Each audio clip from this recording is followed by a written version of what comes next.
Good afternoon. Welcome back to the channel. This video is not financial advice. I'm not a financial advisor. Do your own research, make your own decisions. All right, guys, welcome back. So this is going to be a part 2 from the Twitter Spaces last night. And in all reality, this is just a continuation of an older conversation we were having because this has been going on for a longer period of time. I never really addressed things that are like one-off situations for the most part. And so this was just a continuation of an older conversation, not so much about specific things happening right now. And I don't think anything that was happening right now or conversations that were being had are anywhere near as bad as they were in the bear market. So I don't want to be overly dramatic. All I'm saying is that at some point in time, the DFINITY needs to do this calls can get to a point, depending on how it's handled. This is all I'm saying. I don't even have any strong feelings or thoughts on any specific thing, whether it be centralization or marketing or anything else. I don't even have any strong opinions about it. My whole thing is that the push for whatever it is could get to a point, depending on how it's handled, where it's counterproductive to the stated intention. That's all I'm saying. Okay. And so I don't really have any strong thoughts on it one way or the other. Whatever is decided, and I will support whatever. All I'm saying is the way things are handled publicly could become counterproductive. And it's worth looking at things from different perspectives here, because I probably view this differently because of where I'm sitting. And if I was just a end user and or an investor, and I was not managing this channel, and I was not regularly exposed to newer people and or people who are kind of on the fence, if I wasn't in a position to be so like close to a lot of those folks, and I didn't hear a lot of the stuff coming from them, it's like I would probably see this differently, honestly. And I would probably just ignore things that I didn't agree with, and that would be it. And I wouldn't have a lot of attention on how this environment or how certain things are handled or how the general sentiment might affect a newer person. All right. So I just want to say that. And, everybody's in a different position for the most part. It's like you're either just a user, an investor. Maybe you've been around for a long time. Maybe you just got here, developer, engineer, founder. It's like there's a lot of different positions you could be sitting in and looking at this from different perspectives. And it's worth considering that because it's like we're all having one conversation, but a lot of us are sitting in very different positions. Okay. And so there. But when it comes to the limitations, the technical limitations with ICP, the great part about ICP is that it has so many different potential use cases and already active use cases. And so if certain things are not ideal on ICP, okay, it has a million other use cases. If ICP only became one of the main scaling solutions, if not the main scaling solution for Bitcoin and for Ethereum, and one of the main, if not the best payments network, because once you tie in the identity solution to that, and the fact that it also offers storage options, it's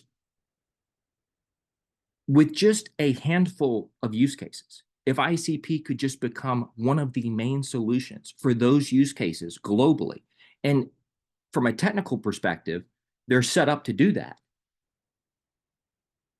this could still become, in my opinion, the biggest thing in the world, even if they never get to their full big picture stated goal and mission. But many of these other things, they're only Bitcoin scaling solutions. They're only Ethereum scaling solutions. They're only a bridge. They're only an oracle. They're only a fraction of what ICP is. And they only have one or two use cases for the most part. And ICP has a million. So within that sphere of a million use cases, if certain ones aren't ideal because of technical limitations, because they're doing something that nobody's ever done before, glad I invested in ICP because there's a million other use cases. And this is why I have an issue with things like betting on currency plays. And that's just my own perspective, because I don't have the confidence to make that read. You might, because the currency play, whoever wins the currency thing, whichever currency is the main currency that's used in the crypto in the world, pretty much, outside of standard stables and CBDCs, that's going to be a huge play. And whoever gets that right, it's going to be a big bet. But at the same time, if that's the only use case, it's too easily replaced for me. If you have a million use cases and a million different reasons to have tons of network effects with so many other technologies and networks. It's very hard to replace that. And the more that it gets adopted, the harder and harder it is to replace that. Now let's get to adoption really quick. So I think it's worthwhile to look at adoption from a couple different points of view. I understand the traditional retail normies coming in, buying the token, participating on social media and within whatever applications. I get that point of view. But when it comes to the institutions, and this is why I always put so much emphasis on this, if they were to just move all this tech forward, let's just assume retail does absolutely nothing. They just continue to live their life the same way they have been day to day. But if the institutions continue to move this technology forward over a long enough time period, and it's actively happening right now, this technology will just become integrated with all the platforms that we already use. What would happen if Twitter integrated some type of layer one blockchain network for payments? We would all be onboarding that network. And the people that used Twitter would be onboarding that network. So look for something like with ICP. The people in the education sector in Manipur are going to be onboarding ICP. Why? Because the institution itself decided to use the technology. Think about, let's just say, MoneyGram and Stellar. There's a lot of people that used MoneyGram before they started using Stellar, who will probably continue to use MoneyGram after they start using Stellar, and they're onboarding Stellar just as a natural consequence to the institutions moving this technology forward. So think about people buying authentic Italian products that are certified by Federality, that are using Origin and ICP's technology. So it's like there's a very, in my opinion, there's not a whole lot that retail needs to do here.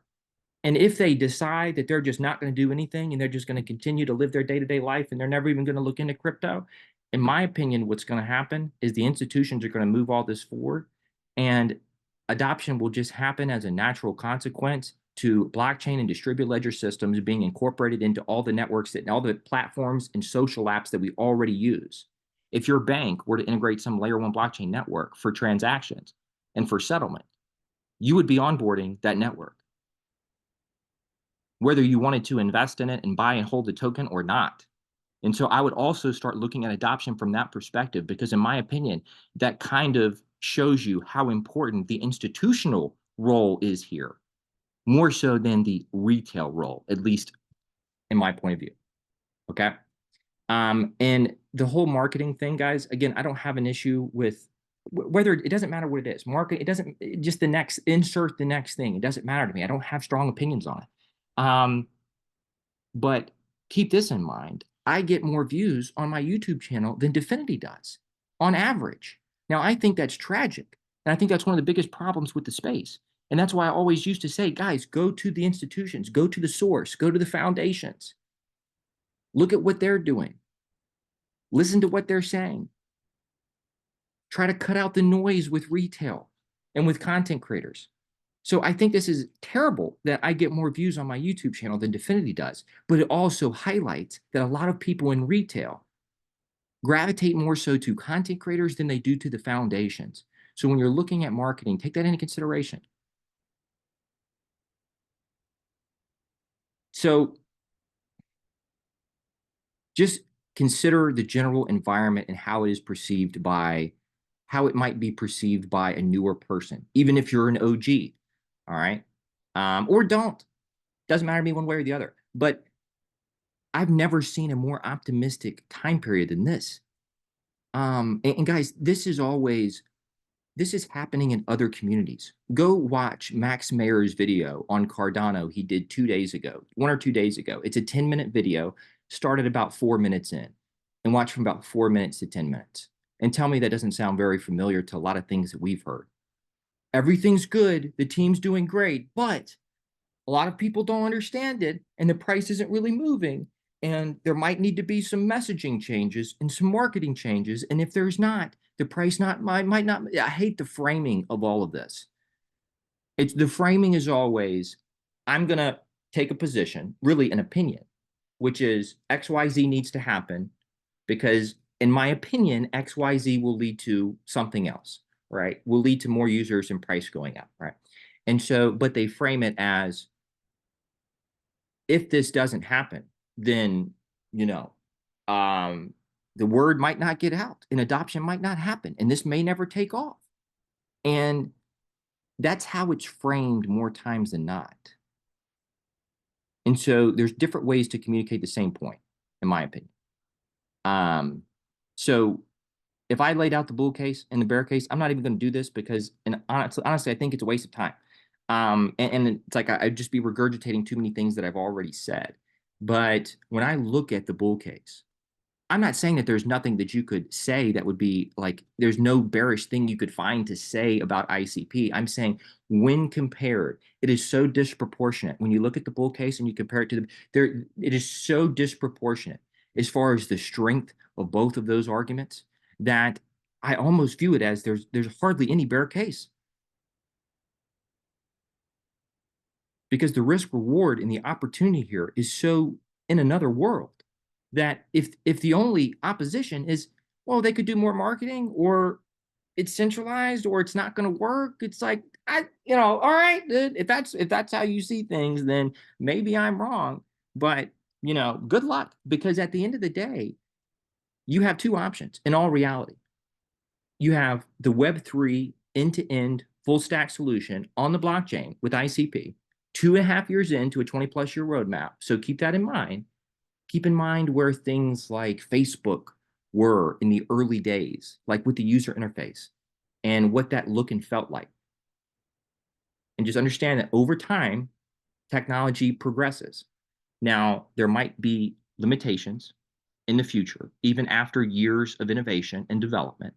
And in which case, it's a great thing that ICP has a million other use cases, because if certain use cases are not ideal on ICP, there's a million other use cases where I personally think that it is the best possible solution in the world for those use cases. So you have the end-to-end solution, full stack on the blockchain, ICP, or Web 2.5. Like those are the two models. Now within Web 2.5, yeah, there's a million layer one networks, but for the most part, general network functionality is going to be very similar, even though they might be designed a little bit different for more target markets and more niches and more specialized type stuff. But the general design in the model itself is going to be the same. And so the reason I don't spend a lot of time looking at trying to nitpick about things with ICP is because the gap between ICP and the next closest thing is so wide that I just almost view it as a waste of time for me. However, certain critiques and things about ICP that are fair and balanced, those are important for educational type stuff. It helps us understand which use cases might not be ideal with ICP, where the limitations are, what, if anything, could happen in order to innovate those limitations away. It's like, so that's important. You would want to hear that from somebody who's actually giving a fair and balanced critique. But it's like there's such a lack of that, and there's so much dishonesty and hyperbole in this space that it's a very nuanced situation, and I don't have all the answers. I don't have almost any answers. I would just suggest just consider things from different perspectives and consider the environment and the general sentiment in the public conversation, because it's going to impact people either in a positive way, in a negative way, neutrally. It's just think about that.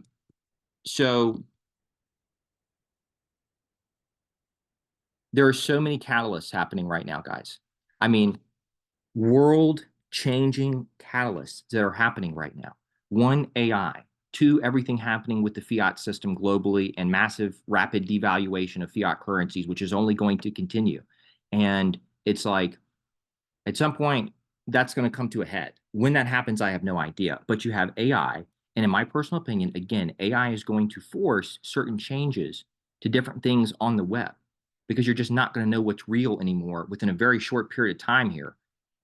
As AI continues to progress and develop and evolve, there's going to have to be some degree of changes, in my personal opinion, especially with ICP and the identity solution. and the fact that they're already a member of the World Wide Web Consortium. And if they do end up getting credential support for the World Wide Web Consortium, I mean, we're talking about the biggest deals that there could possibly be. That's why you see my reaction right now, is because it's like all these minuscule things about this and that and the third. It's like it's all noise. This is as big as it gets. This is as big as it gets. All right. And it's not like we don't have any supporting evidence for this. Okay. They were just out of Davos. Before that, they were at COP28. And this is as big as it gets. Okay. And there's numerous catalysts right now that could accelerate this whole thing and expedite it years. Everything that's happening with cybercrime, cyber events, and the cyber threat itself, that AI potential issues with the fiat currency banking legacy system. There are catalysts out there that make this that set this up as such a better option. Not just necessarily ICP in general, but the whole transition to the blockchain-based system. And expectations, I'm going to continue to say this. People are going to undersell this. People outside of the ICP space will undersell this. That's just going to happen, and you should expect that. But just because other people don't get it, it's like, don't let that. A lot of times, like, people will cause that for like them not to get it. They'll see a bunch of people just having bad takes on ICP or just dishonest takes on ICP, and they're like, oh, well, retail doesn't get it, so since retail doesn't get it, then this isn't going to be a good investment because it's never going to pick up, and because it's never going to be adopted because retail doesn't get it. And I would argue you're looking at the wrong entity. I would always pay more attention to the institutions than I would with retail. But if you see this differently, I understand. We just have a difference of opinion as it relates to that specifically.